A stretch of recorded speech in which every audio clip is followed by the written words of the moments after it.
boi, muito boi. A pecuária é uma vocação natural em Carlos Chagas, Minas Gerais.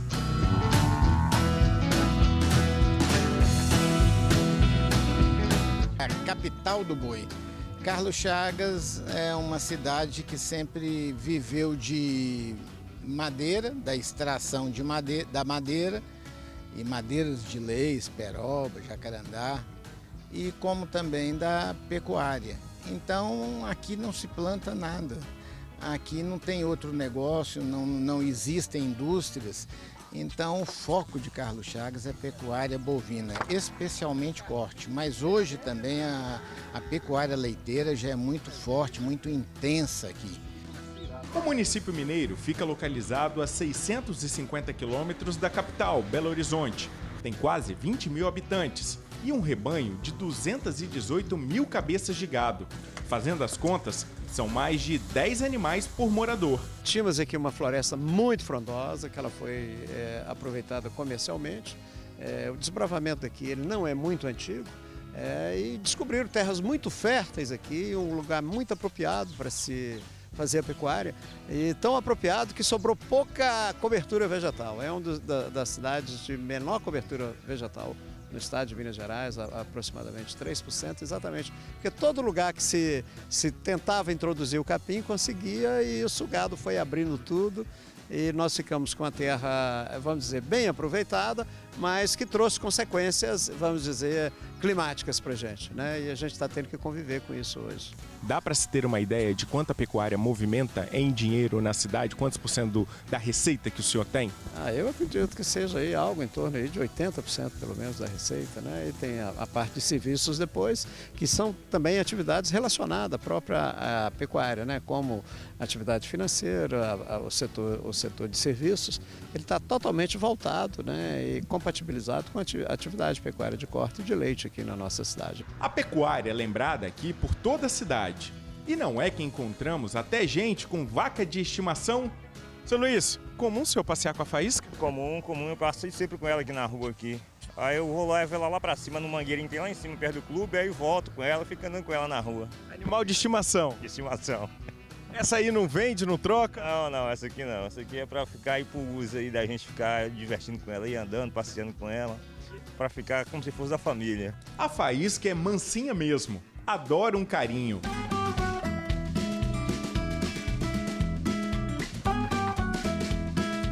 O médico Nabi Amin Elauer é pecuarista na região, mora no Espírito Santo, mas herdou do pai esta fazenda em Carlos Chagas.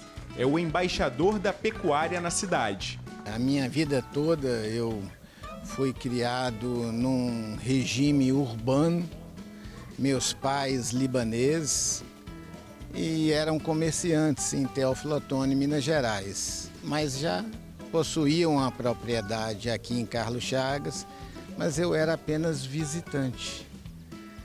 E depois, com o falecimento do meu pai, eu passei a administrar a fazenda, então tive que fazer cursos, estudar bastante, viajar, participar de congressos, de cursos.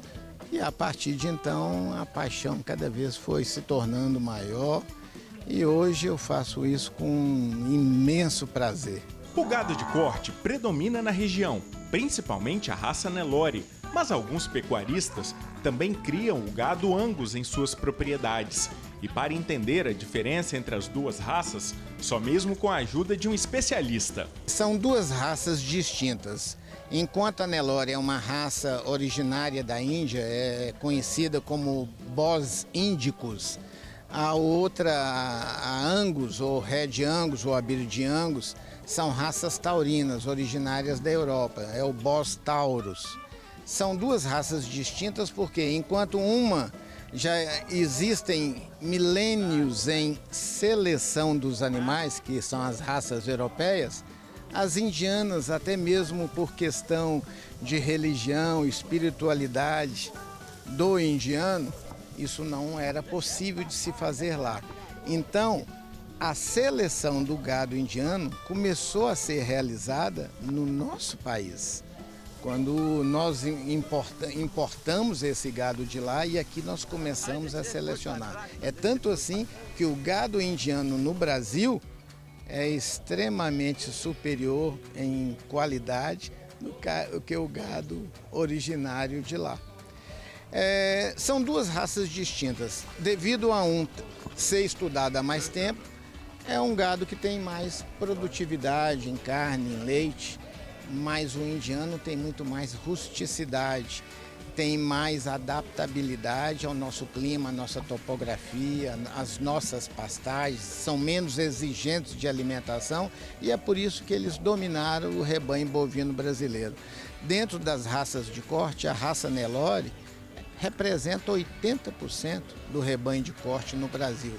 E é por isso que é importante essa diferenciação, porque as matrizes, a base do nosso rebanho, é o Nelore, é o indiano. O Angus vem como uma agregação, uma agregação de valor. Por ser um animal extremamente produtivo para a carne, quando nós mesclamos e fazemos o acasalamento com o Nelore, dá um resultado fantástico, que é o cruzamento industrial, que é o meio sangue Nelore e o meio sangue Angus. Então dá um animal mais produtivo, com maior peso e com praticamente a mesma adaptabilidade climática, topográfica da raça Nelore. Por todos esses motivos, Carlos Chagas quer se tornar referência em pecuária. A cidade receberá em breve um centro de pesquisa da Embrapa. Essa necessidade da Embrapa aqui, ela tem uma importância, vamos dizer, geopolítica muito grande. Nós estamos no encontro dos 3 estados, né?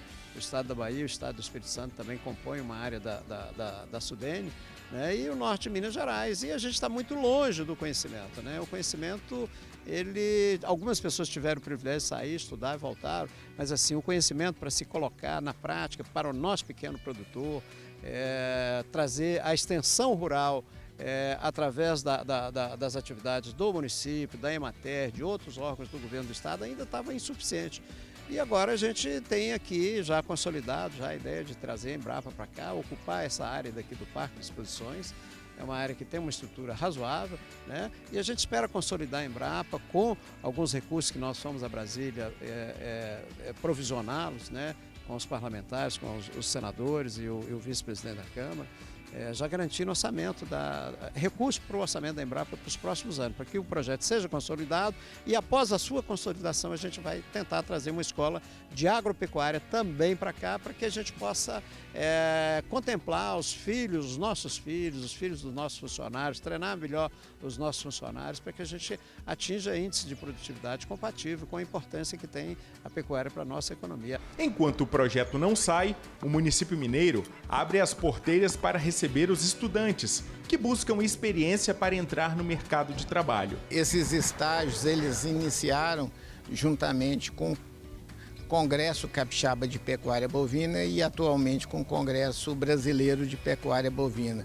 Esses estágios são distribuídos durante o evento e são distribuídos em torno de umas 200 vagas de estágios. E em nossa propriedade nós fazemos desse estágio como se fosse um curso intensivo de medicina veterinária, agronomia e zootecnia, com procedimentos cirúrgicos, com detecção de gestação através de palpação, através de ultrassonografia, com palestras dos instrutores e palestras também conferidas pelos próprios estagiários.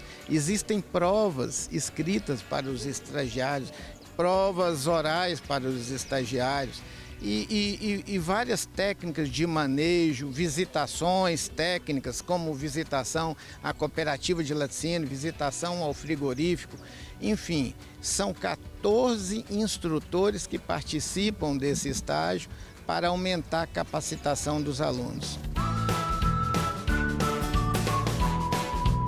O gado de corte produzido na região é abatido neste frigorífico, o maior de Carlos Chagas. O local emprega 300 funcionários. O frigorífico é muito importante para a economia de Carlos Chagas aqui, na região aqui, hoje é a empresa que mais emprega, tirando a prefeitura. A empresa tem capacidade para abater 400 cabeças de gado por dia e segue todas as normas exigidas pelo Ministério da Agricultura.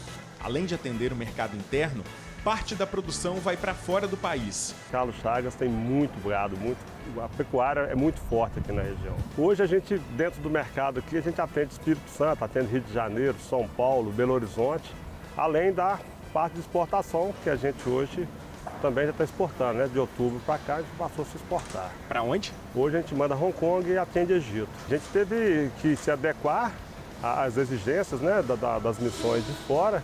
Hoje a gente se adequou totalmente ao Egito, a gente implantando o abate halal, que é a exigência deles, e vem se adequando a cada missão. Esse abate halal, se a gente puder explicar rapidamente, o que é? Isso aí é a degola. Vem um funcionário deles, onde a gente muda o sistema de abate através de degola. E é uma exigência para o Egito? É uma exigência do Egito. E para Hong Kong exporta o quê? Hong Kong hoje a gente manda miúdos. A gente manda os não comestíveis, os comestíveis também, tudo para Hong Kong. Nada se perde? Nada se perde, tudo se aproveita.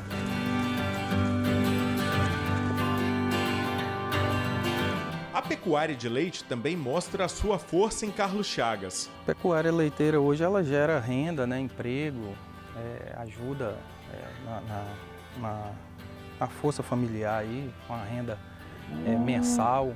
Esse foi o motivo que levou o Arley a abandonar o antigo emprego para se dedicar às vacas de leite. Eu trabalhei numa empresa de sal mineral 14 anos e hoje tem 6 anos que eu estou aqui nessa fazenda de leite, mexendo, né?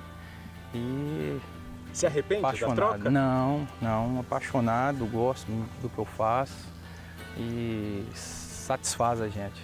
Se não fosse a pecuária de leite, hoje você estaria onde? Sinceramente, eu nem paro para pensar isso, né? A gente vai se envolvendo ao longo da vida nas coisas, né? Vai saindo de uma coisa e entrando em outra e assim, pecuária leiteira hoje a gente aprende, é uma coisa que você aprende a gostar, né? E eu sou apaixonado no que eu faço e faço com dedicação. A pecuária de leite ela tem assumido cada dia uma importância maior, porque tem mais produtores têm partido para a produção de leite, mais funcionários são requeridos para a produção de leite e mais insumos também, acaba afetando diretamente o comércio. Então, afeta desde o produtor até o consumidor final, é muito importante. A atividade sofreu um boom nos últimos anos, graças à tecnologia. Isso vem de uma pressão externa, da gente ter que produzir mais, com animais mais produtivos, e a gente precisa medir isso melhor. E para poder medir, a gente tem que inserir dados em programas, usar GPS, usar mais computador, usar smartphone, e a gente tem conseguido suplantar as dificuldades. A tecnologia, ela ajuda a gente a suplantar isso tudo. Hoje já tem introduzido aqui muitas fazendas, grande parte delas já introduziram ordenha mecânica. Hoje a gente já vê algumas ordenhas como a daqui, eu já não considero mecânica, ela é uma ordenha automatizada com computador, quer queira, quer não, ela tem um sistema para poder medir o leite automático, ela extrai a teteira automaticamente, então a tecnologia veio para ficar. Assim como no Espírito Santo, Minas Gerais também sofreu com uma estiagem prolongada, que prejudicou um pouco a atividade. A região sofreu tristemente uma seca que, né, dos últimos 55 anos, a pior seca, né, que a gente vê falar. Pessoas aí de 90 anos que a gente pergunta, nunca viu, né, nem uma situação dessa. E para mim, né, sou um cara novo, é assustador, muito assustador. Passamos assim uma situação de extrema dificuldade, muita dificuldade. A produtividade caiu? Caiu demais, né? Caiu o investimento de alimentação para o gado, porque não tinha volumoso e caiu, não tem como cair, né? Vendemos muito gado para repor, para segurar outros animais, mas graças a Deus passou, né? E aí é a vida que toca. A gente aprendeu muito agora com essa estiagem. Nós temos que medir mais, prestar mais atenção nos sinais do céu e produzir mais em menos. Nós temos que verticalizar a produção e trabalhar com a segurança maior. É fácil? Desde que você entenda que é importante, não é difícil não, mas tem que entender que isso vai participar do processo. A gente não pode entregar o nosso sistema de produção, a nossa renda de todos os trabalhadores, dos proprietários, do técnico que eu sou, ao meio, deixar tudo sem estar pensado todo o sistema de produção. É possível fazer sim. A saída encontrada pelos pecuaristas para amenizar os prejuízos foi buscar apoio no cooperativismo. Através do Conselho de Administração do Sicoob, nós criamos linhas de crédito que fez com que atenuasse um pouco os problemas da região, principalmente das pessoas que mexem com leite, na compra de volumoso e ração para salvar um pouco, amenizar um pouco a situação, fazer com que essas pessoas tivessem uma condição de sobrevivência diante da seca que foi terrível. E com isso, nós conseguimos crédito, não só crédito rural, além do crédito rural, nós criamos também linhas de crédito próprias, com juros bem abaixo do mercado, para fazendo com que essas pessoas tivessem uma condição de compra, principalmente de cana, que foi o volumoso que teve a maior aceitação aqui no município. O que nós avaliamos aí é que as pessoas não se prepararam para enfrentar essa crise, como nós nunca preparamos, não imaginávamos que ela pudesse acontecer, e com isso criou-se uma situação insustentável na região, falta de alimento. Eu acredito que o grande ganho do produtor rural foi a ajuda que o Sicoob fez no sentido de arrumar crédito com juros baratos e principalmente com prazo longo para pagamento. E isso nós fizemos assim de uma maneira muito singular, porque entendemos que o Sicoob, nesses municípios onde ele está inserido hoje, ele tem um papel muito importante, não só de crédito, mas principalmente social. E é uma cooperativa que cresceu com a ajuda do associado, e nós entendemos que esse era o momento de também ajudarmos o associado nesse momento tão difícil que ele estava vivendo. A cooperativa também, ela junto com o homem do campo, passou uma situação difícil. O Sicoob ajudou muito, foi parceira, isso somou demais, somou muito. Quem vive da atividade, seja ela de corte ou de leite, não tem dúvida de que, apesar das dificuldades, o futuro da pecuária é promissor. Acredito que a gente ainda faz muito pouco e nós temos condições de fazer muito mais. Nós temos o conhecimento, nós temos a vontade de trabalhar, e se a gente juntar as duas coisas, o conhecimento que a humanidade já acumulou, inclusive de regiões muito mais secas do que a nossa, a gente vai conseguir suplantar esses problemas. Nós, hoje, dentro do campo de economia brasileira, o agronegócio já representa o fator mais importante, representa a liderança na balança econômica brasileira, é ela que segura esse equilíbrio na balança comercial brasileira, e eu acredito que nos próximos anos o Brasil se tornará a fazenda do mundo. O Brasil já é um dos países com maior produção agropecuária do mundo, já é líder em café, é líder em suco de laranja, é líder em carne de frango e é líder na exportação de carne bovina.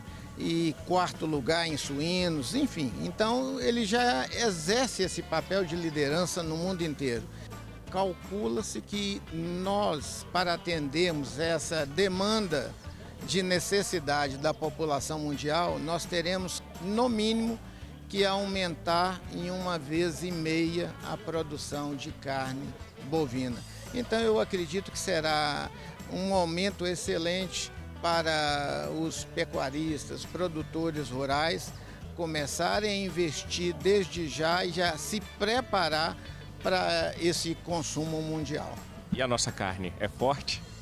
É muito forte. A nossa carne em todos os produtos agrícolas, apesar de nós respeitarmos todos eles, todos serem de excepcional qualidade, sempre a carne será extremamente forte.